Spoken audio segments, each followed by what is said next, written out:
Hey guys, welcome back to another episode of InCYde Zone presented by our friends at Wyffels Hybrids. I'm Jacqueline Cordova, joined as always by Colin Newell, Jake Remsburg, and Jirehl Brock. We're recording this on a Monday night, a little off schedule, but with how the game kind of played out against BYU, we decided why not turn this into a mailbag episode and just, let it rip. Look at the season overall in a bigger picture and focus a little less on the X's and O's, as I'm sure everybody has kind of beat that to death across other podcasts. But I mean, guys, before we dive into some of these questions we got, how are we feeling? Well, and Jirehl went to the zoo last night too, so yeah. Jirehl did go to the zoo. Boo at the zoo. My son, we were Alvin and the Chipmunk, so it was a good three-person costume. I'll show you the picture. I'll show you the pictures later. Yeah, it was nice. Were you letting the vocal cords loose out there? I was not singing. Oh. I don't know where you got. Well, Alvin and the Chipmunks, right? That's the Chipmunks that sing. No. Anyways, I mean. Sorry, I just need some comedic relief, Jirehl, after our weekend. I mean, just comedic relief is not always a bad thing. I don't blame you.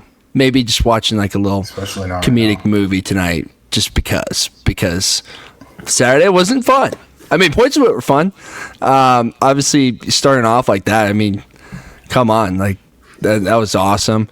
But then as the afternoon progressed, it wasn't as fun.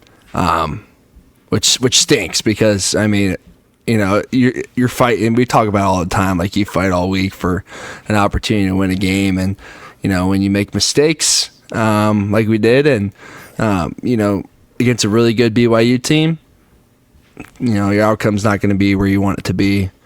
But even though I kind of did think at times we might have been the better team out there on Saturday on the football field. Oh, yeah, 100%. I feel like after, watching that game, you got to feel like Iowa State progressed in areas, right?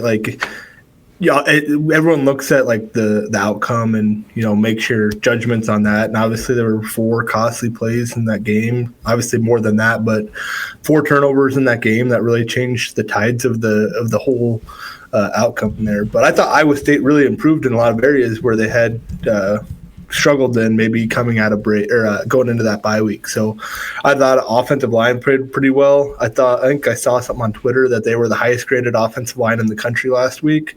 I believe that. I thought that they run blocked really well. I thought that there were some situational football plays, the big shot to start the game. Obviously early on in the season, we saw that. And a lot of times last year, opening games, we would see that big shot like Jalen Nowell going down the middle. To see Brett Eskildsen back out there, I thought was a really good thing for explosive football.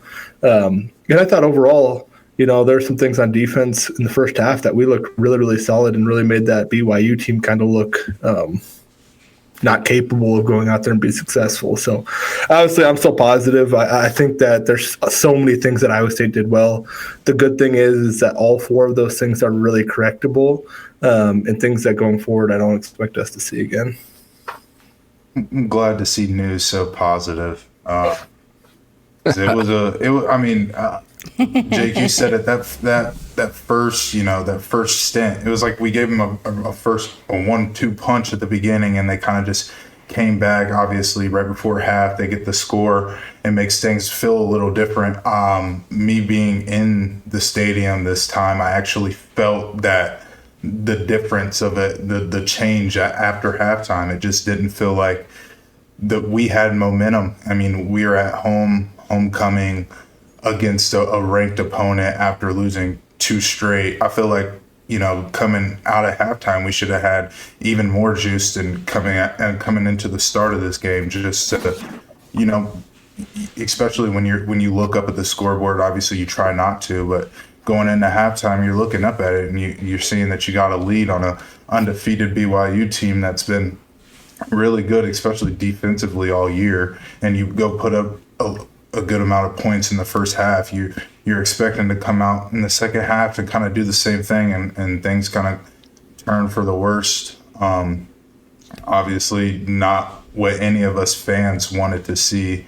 And I guarantee you the players didn't want to see or feel that even more than we didn't want to see it. So it's definitely a tough thing for all of us to kind of digest. But now these next few weeks are really gonna show who's a real fan, also as players, to see if, are we gonna show up just like we expect the players to show up every week. I think you hit it on a point there, Jirehl. The situational football was the part that really kind of stunk this week, right? Like, that's where you leave, like, feeling like we were doing things really, really well, but when situations were really important, right, in the red zone, punt return, things like that, that's where Iowa State unfortunately lost that football game, it feels like, is we didn't win the situations. And going into halftime, coming out of half. Something we pride ourselves in, like in this program or being a part of the program, for 5 years, is you have to win those moments. And it's about, we always talk about you train to win the moment on any given Saturday. And, that absolutely, that's where we fell short. And it's kind of like, we were like a UFC pay-per-view fighter, who tried to go for the knockout blow and the other guy didn't tap out and you got too gassed and you lost by decision after round 5. Sorry, it's just a little metaphor that came to my head as a UFC fan. Felt like. It's a good analogy. Yeah. But New, I thought you hit, one of the most positive things from Saturday is, this podcast here, our title is no joke, right? We called the InCYde Zone podcast. With the Cy in there, it's a little play on the Cyclone. But we love to run the football.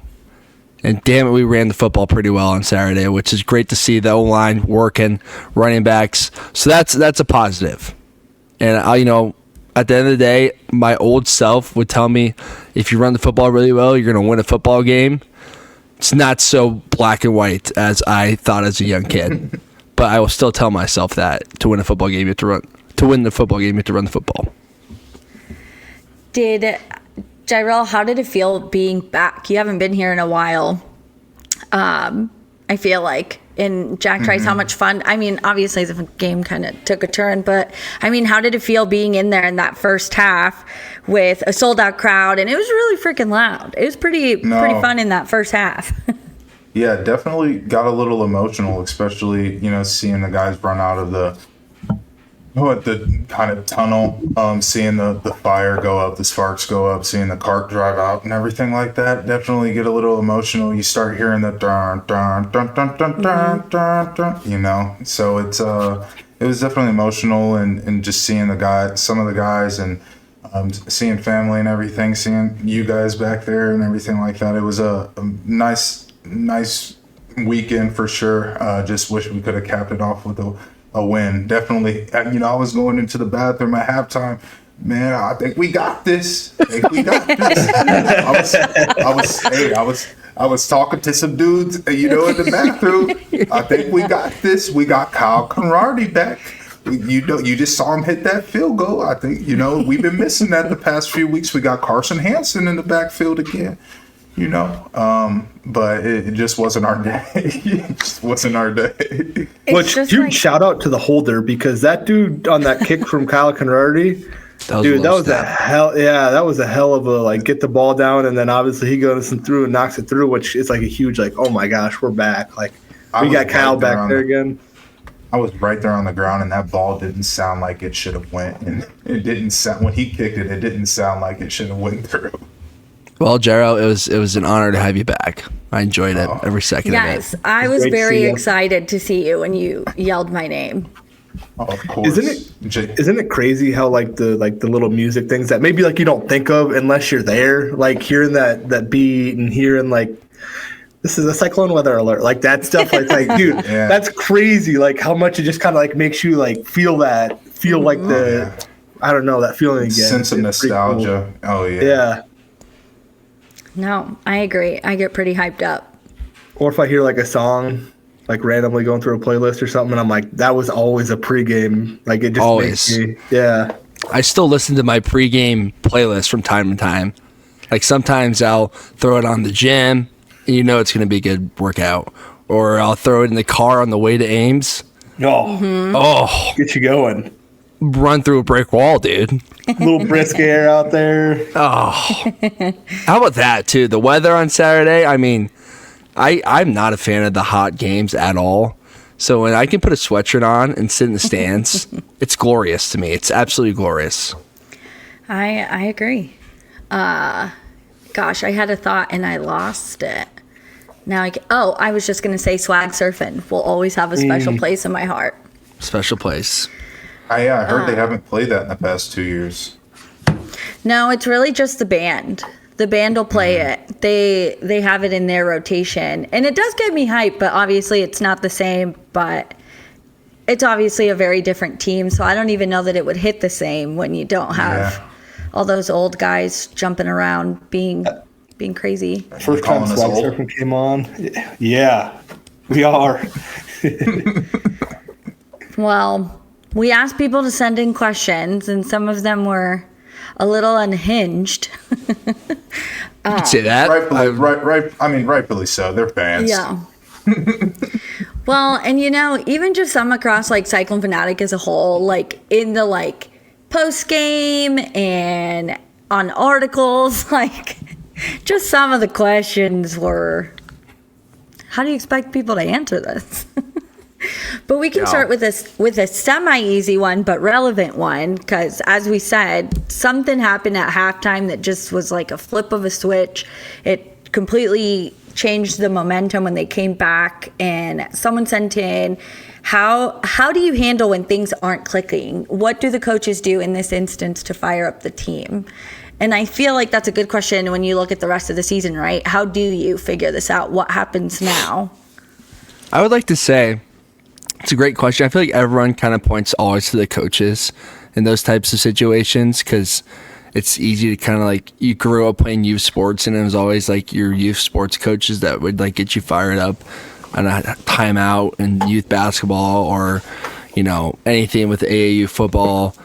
The more you progress in your career, the more that kind of goes on to the players. These coaches have so many things, they have headsets on.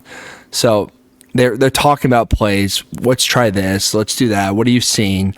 It's kind of on the players to, keep in line with each other during halftime. One, I've seen it a couple times throughout this football season from, high-ranking guys at ESPN that used to play. It's like there's really not a whole lot, to halftime adjustments by any means. So it's really on player leadership, your seniors, your guys that are on the field. Who's going to step up and say something? And maybe when it's not going well on the sideline, who's going over to each position group? It's normally the quarterback on offense. But how do you keep your groups aligned? Because, the coaches have, so much going on. And it's hard for them to kind of do the hoorah kind of thing when you're in a college football environment, and it's probably even more in the NFL. Like it's your leaders out there that need to take control and find a way to get this group of this team on the right track, even if it's like a bad drive. Like, okay, what can we do next? Let's keep doing this. What do you see? How are we gonna pass that twist off better? So it's a lot on the players. That's kind of my take on it. Obviously the coaches do say stuff throughout the game to like get you fired up and whatnot, but it's really on the players. Yeah, I think you hit on the head there. Like the film study that goes on there, like very rarely do you go into a game and not have something that you've seen or scouted before. So it's really getting into those situations and communicating with each other like, hey, how do we handle this? Getting to your question about like halftime, things like that, like they're definitely every drive you come off and like when we were there, Coach Myers was like getting on a whiteboard, drawing up things that we didn't execute well or things that we did execute well. Like, hey, what are you guys seeing? Because you can't always tell what people are seeing from the sideline. You just can't. So you try to get those little tips and techniques, tricks and things like that. And, bring the running backs over, bring the tight ends over, everyone getting on the whiteboard and kind of saying like, hey, what are we seeing? What works well? What do you guys like asking us? What do we see out there? Something that, is obviously empowering the players.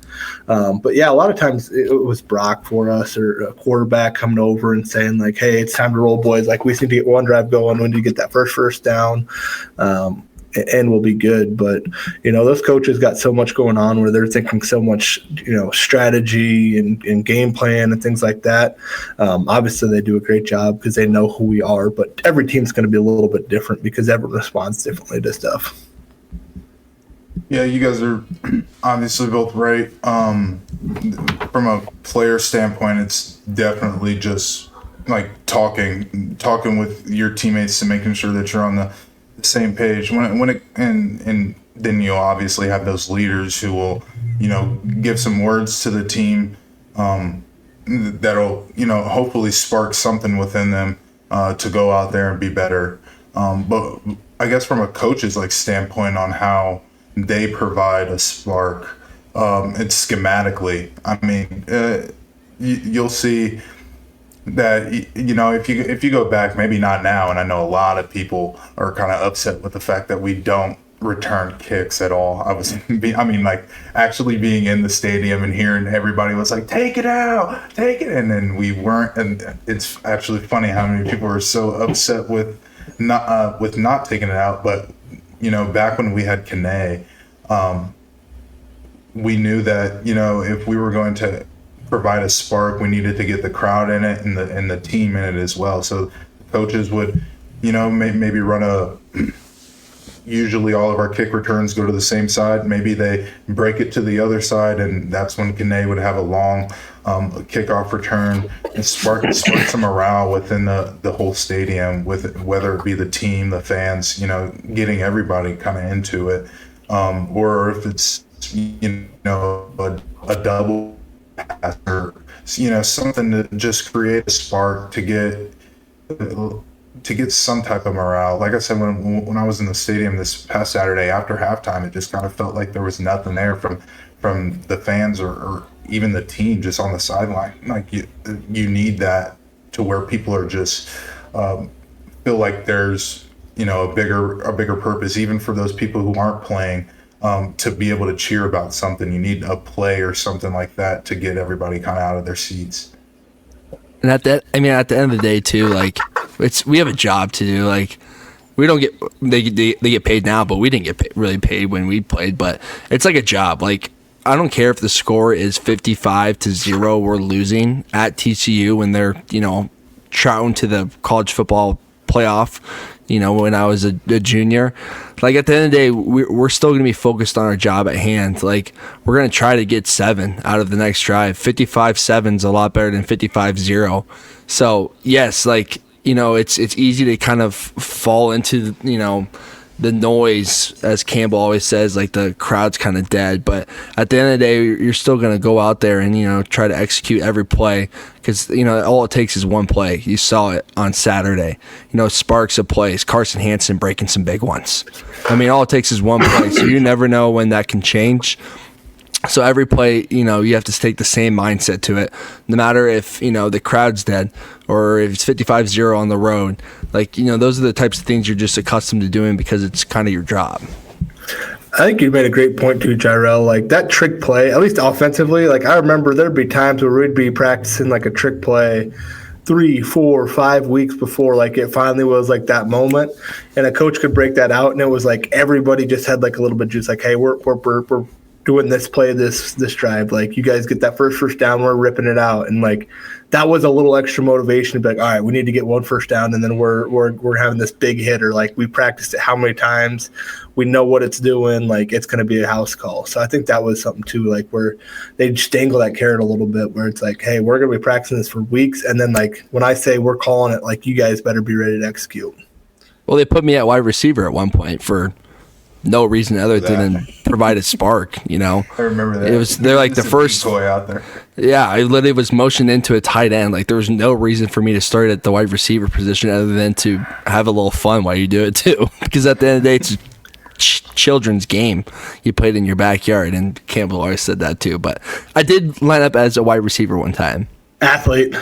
Didn't get a target, but I motioned in and we got a first down. So it's kind of like when you watch Bama and they have Caden Proctor run the ball or throw him the ball or something like that. Yeah, he's a different type of animal out there, but those are juice like moments for juice people. moments. Like if you're an offensive lineman and you see a big guy go out there and make some stuff happen, it's kind of like my turnovers are so impactful. Like that unscripted play that goes and changes the game. Like it's a momentum killer if you're on offense, and it's a complete motivator booster if you're on defense. Like you just, it's a quick change. It's all the excitement out of it. Well, and as players, when you're down there, is it like very, like it's obvious when the crowd gets quiet, right? Like it's an obvious thing, but like, is it something that physically has impacted you as a player when you're not doing so hot and then you feel the crowd kind of die out? Oh yeah, that's a good question. You do the one that goes back for me. The one that goes back to me, well, for me is my first Iowa State game, when that punt return, like when it just goes, everything goes wrong at the end of the game and you just feel it. Like obviously the game was over then, but like even if we had to continue playing, I don't know how like it would have went on, because like there was no, like the fans kind of feel like when that happens, it's over with. Like when I don't even know exactly at what moment this past game where something happened and it was kind of like, oh yeah, this is over. Oh, the pick six. But when something like that happens, like even though there's still time on the clock, when the crowd knows that it's kind of dead, you start seeing them file out. It's kind of hard to keep going. Not necessarily keep going as a player, but it's kind of hard to deal with the fact that your fans are kind of giving up on you too. It's just like when the juice is in the energy, like you feel it, you feel both extremes, right? Like when you have a big play and all of a sudden the whole crowd's getting to it and you feel it, it feels really good. It's exciting. Like, yeah, it's Saturday and we're in the Jack. And then when it gets quiet or there's still the lulls on offense and things like that, you see like LSU was chanting "Fire Brian Kelly" in the third quarter. Like every single one of those players was thinking like, dang, like I don't know if this guy could be my coach anymore. Whether they actually wanted him to be their coach or not, I don't know that. But like that stuff is definitely a huge impact in the game. Well, it worked. So it worked for them. He actually got fired. So, but I was gonna say the same thing though. It's like there's a reason why being at home in a home game is so special and so advantageous to a home team, is because you feel the extremes on the high. So you're gonna feel the lows too, as unfortunate as it is. And you really don't even feel it when you're on the field. It's more when you're on the sideline with like you're an offensive player and the defense is out there. That's when you kind of really feel it. Like if they're putting a good drive together and you don't feel anything from the stadium, you feel that for sure. But on the field, I mean, it could be loud, super loud, or not loud. I wouldn't really feel it all that much. So when you look at this team, what do you see as the biggest barrier for this team that's really stopping them, from doing something like getting the win over BYU? Or you look back at some of the other losses, what is that barrier? The first and obvious one I think anyone can answer is turnovers. Turnovers kill. We just talked about it, how, turnovers, you feel them. They're very impactful on a game. But if I was going to really boil it down to something that I think, it's been an emphasis for a long time for Iowa State football, and, you've seen the ups and downs of it, is special teams. I mean, that's been probably a barrier for this team, and I could list a couple more, but I'll just say this, special teams, like we lose key moments on special teams sometimes this year, and those are impactful plays. The punt, where Benny got, hit the ball. I mean, obviously the kid, it's in the moment. He made a mistake, whether he heard Peter or not. It's a mistake, and you gotta live with it and learn from it. But missing Kyle for so long and not being able to kick field goals, and that's one part of their game, which we have seen highs in it. We have seen us in the past year and a half, especially last year, win games off of critical special teams plays and special teams execution. And when it's a phase of the football game, so when you're not executing, on all three phases. I mean, they're not just when the coaches say all three phases, they're not just talking, hey, let's be great on offense, defense, and who cares if we're okay on special teams if offense and defense are really good. No, they mean that. When they say all three phases, like, you have to execute your best on special teams. So that's the one barrier I would probably point out right now, which I know is something that, Coach Campbell is very prideful in special teams too. So I know that'll be a focus point, to finish the season. Like, we can't keep, making the same mistakes and stuff like that in special teams. So. Yeah, I mean, I guess I could definitely say, and this injuries. I mean, it's been the past couple of years. I mean, I won't even say that injuries are the reason to some of these losses, because I feel like you just brought up Kyle. Like, his injury might be the reason that we lost like two of those 3 games. But definitely there's some other parts to it as well. But I feel like, especially the past couple of years, like last year, we had such high hopes for both of these past 2 years, and when you're playing the game with not the team that you started the year with, not the team that you trained all fall camp with, it's kind of hard to make up that ground. Especially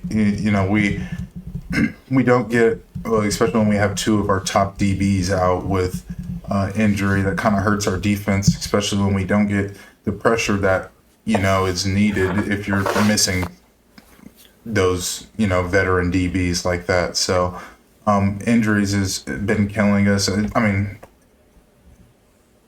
injuries in all of football is kind of at a high right now. I'm a Niners and Cyclones fan, so I feel it really bad, both NFL and college.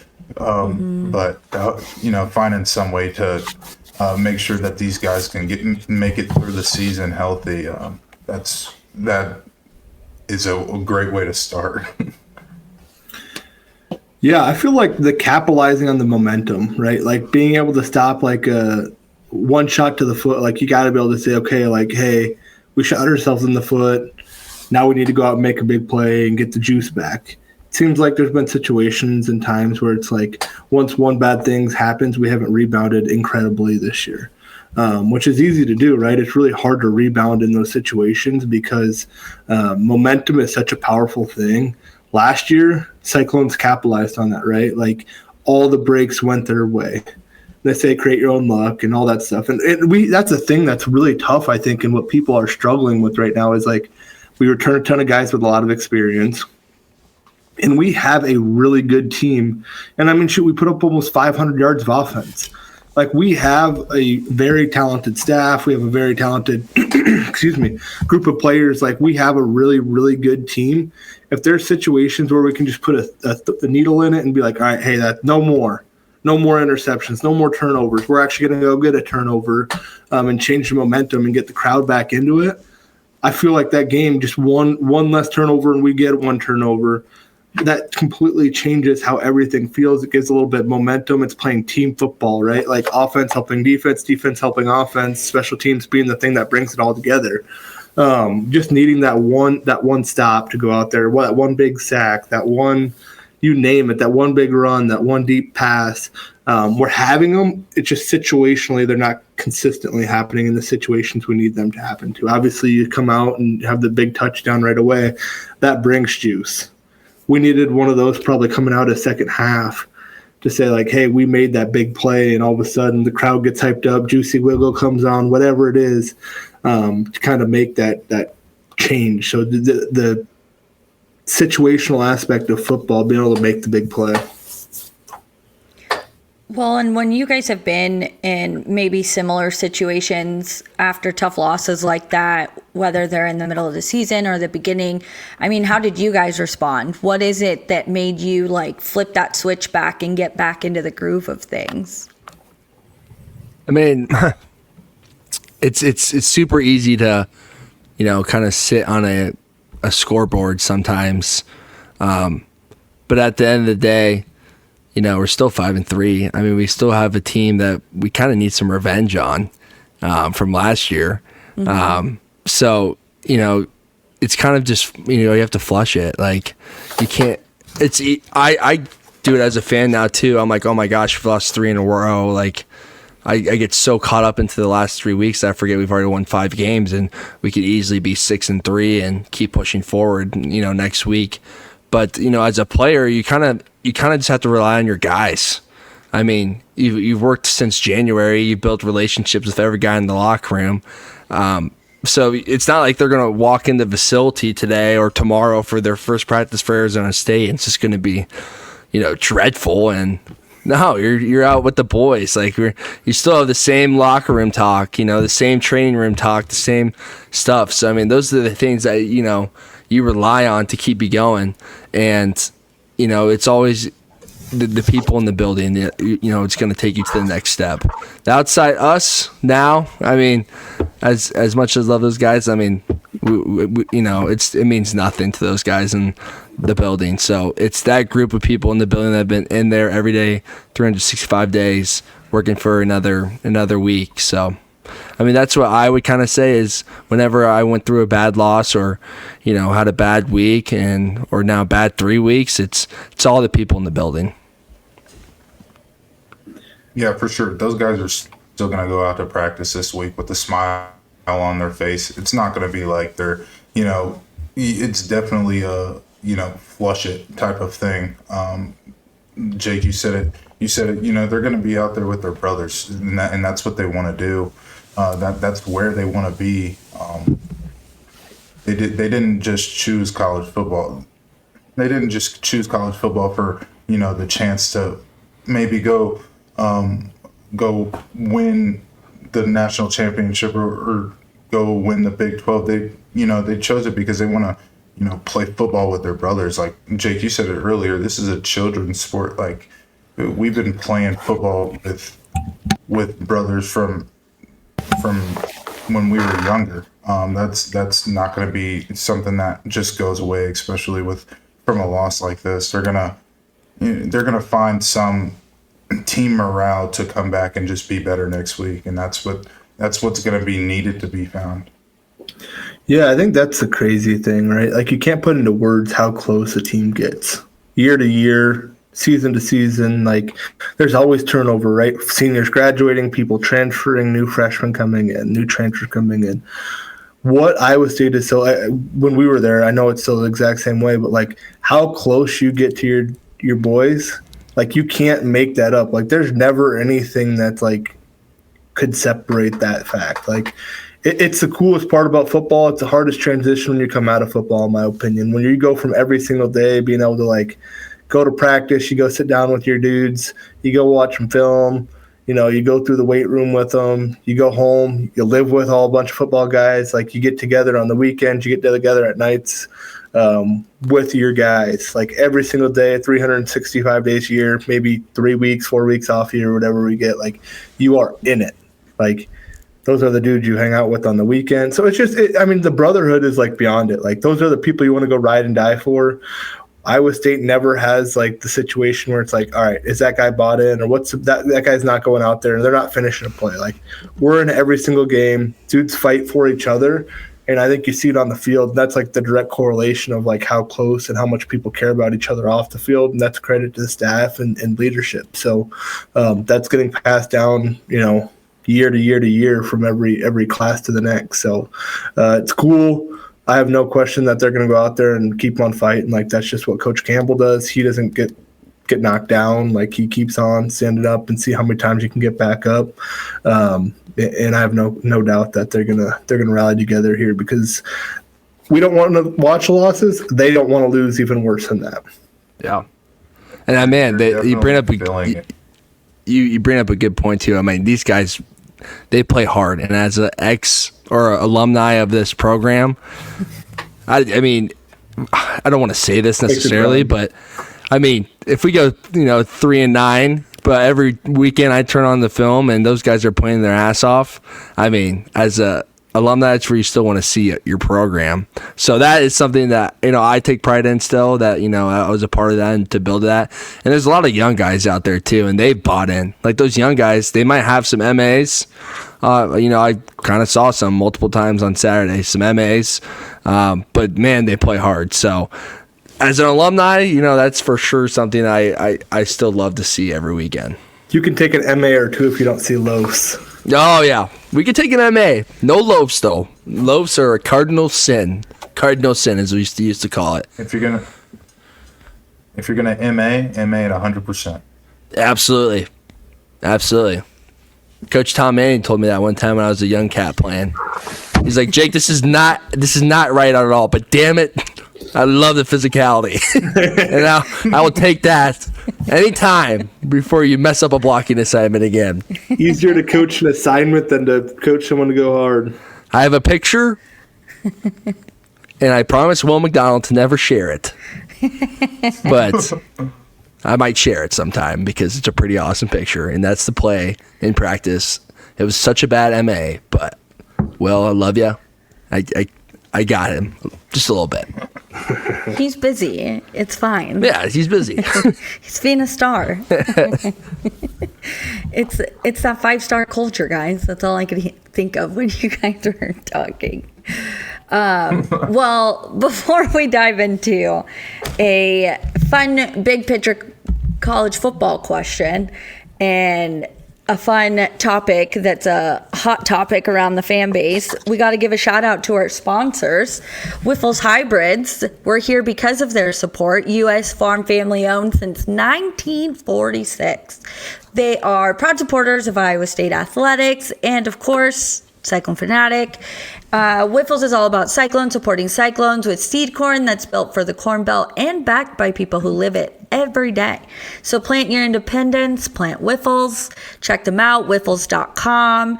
And as always, got to give love to our other sponsor, Farm Story Meats. The tailgating season is not over. So check out their website, go order your meat box. They have all sorts of different local meats, pork, beef, poultry, even bison, all raised the right way. They're based in Ames. They deliver free in central Iowa, but they do ship anywhere in the U.S. So check them out. Go order your tailgate supplies from them, farmstorymeats.com. And Thanksgiving's right around the corner. Yeah. So I'm trying to get the fam to buy into a Farm Story Meats package for Thanksgiving this year because I think that would be a good move. That would be a good move. Want one? And I think they have like seasonal packages too, or you can buy seasonal subscriptions. Why would I'm on, like, absolutely. I want a reason to hop on the smoker when I can. Yeah, which, speaking of your skills, we haven't even talked about your tailgate tour. What a good time that was. Oh, it's going to be epic. I hope you guys like it. I had so much fun. I tried. Jirehl was down in Newell by Hilton. I had to do it myself, Losers. but that's all right. I took care of it. We did the RV Village. Those reviews will be out soon. I mean, I had a blast. It was awesome. Cyclones are the best, by the way. They're like the nicest people ever. What was the best? Well, I can't spoil anything, Noel. No teasers. I do. I mean, I'm not talking what's the best tailgate. What was the best experience? So, is there one thing that set something over the edge, or you can't say that? Well, I saw a trailer converted into a whole like mini bar in the RV Village. There we go. That's all the teaser we need to go watch. I mean, when I pulled up that one, I was like, they had TVs and everything. I'm like, if I was going to tailgate somewhere, I'd be right here. And that one was random. Random. That was a cold call. We truly were walking by, and Remy was like, that one looks cool. Let's go. That was awesome. The teaser. I love it. Oh, jeez. And good food, too. I had a good slice of pizza. Let's just say that. Good slice Was of it pizza. food or aesthetic that ranked something higher for you? I'm going to go. I mean, here's the thing. I'm giving too much away, but there was a Roto Dog machine too. Like, are you kidding me? Anyways, it was probably aesthetic for me. Tailgate, tailgate food's tailgate food. But I mean, some people. I mean, this slice of pizza now. I'll just leave it at that. I have thoughts on the way you rank them, but I'm gonna wait till people see them. Well, yeah. Is there a drop date? I don't know. We got Aiden's working on them. Aiden's the boss. Boss So. man. Well, next question. Does the new 12-team playoff format impact your thoughts on the season? It's a loaded question this time of year. Loaded. Jirehl, what do you think? It's crazy that we're even talking about college football. It's crazy that we're even talking about college football playoff, especially, I bet, for you guys growing up in Iowa, where there wasn't even talks of a freaking bowl game. Yeah, they were just trying to beat you and I back in the day. Does it change my outlook on the season? No. Should it change your outlook on the season? No, it shouldn't. Especially if you are changing your outlook on the season because, like, because we didn't make it. Like, we had the chance to. Like, I don't think that.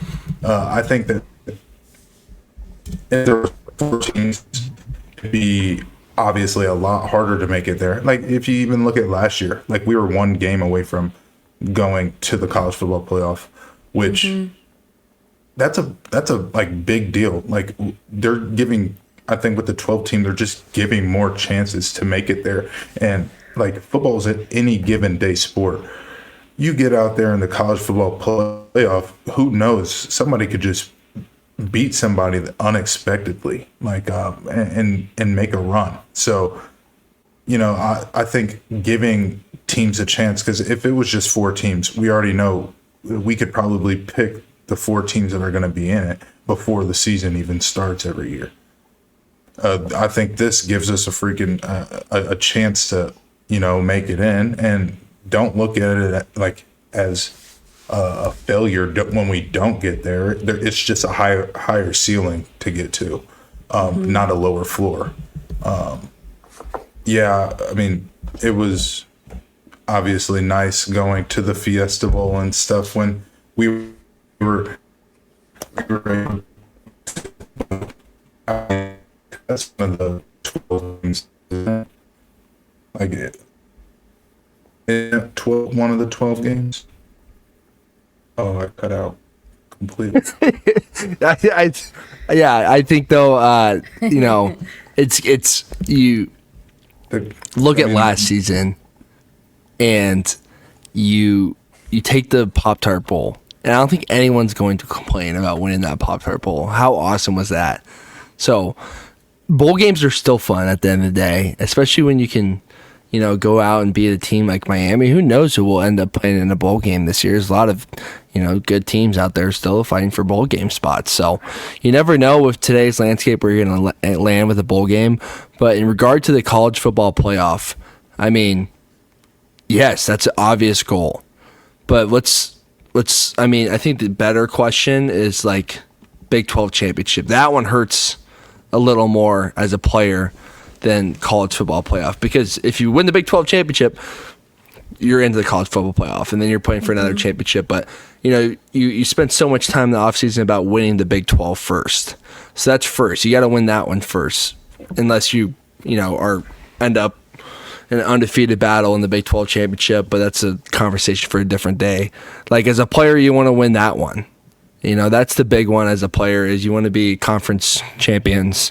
And we've been close the past couple of years, and it's not in our cards this year. I'll just say I don't know if mathematically it's not in our cards, but it's probably not in our cards at all. But there's, you know, when you sit back, you know, you still have opportunities to win games to lead you to a good bowl game. There's still a lot of good bowl games out there, you know, and winning a bowl game trophy is, you know, pretty awesome. I've been a part of a lot of games. My last college football game ever was losing to Memphis in the Liberty Bowl. Like, not fun. So there's just so many more things, more opportunities. Like, it could always be worse. I mean, so when people want to say like, oh, is it even worth playing when you're not playing for a college football playoff?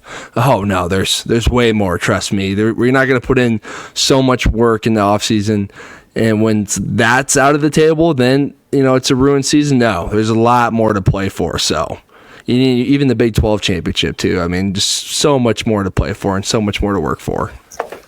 Someone's going to get mad at you. There was a lot of teams where the college football playoff was out a long time ago. Yeah. I love it because truthfully, I mean, we can all be mad about it or we can accept the fact that it is what it is. Big 12 ain't really getting team in the college football playoff if it's a 4-team hunt. It's just we can debate it all we want. We can say they should. We can say they shouldn't. It's a money thing. There's a lot of things that go into it. I was just looking up the bracket from last year. The semifinals was 5 Texas, 8 Ohio State, 6 Penn State, 7 Notre Dame. And if you say you want to have the best team win the national championship, not a single one of those teams, if you took the 4 top-ranked teams in that, would be there. So, like, you're getting the best version of football when you say, like, hey, we expanded to a 12-team playoff. If you say it's college football playoff or bust, I think that you're missing something. I think that Campbell would probably tell you you're missing something because, like, that's a result. Campbell's all about the process. Like, it gets annoying. People don't understand it.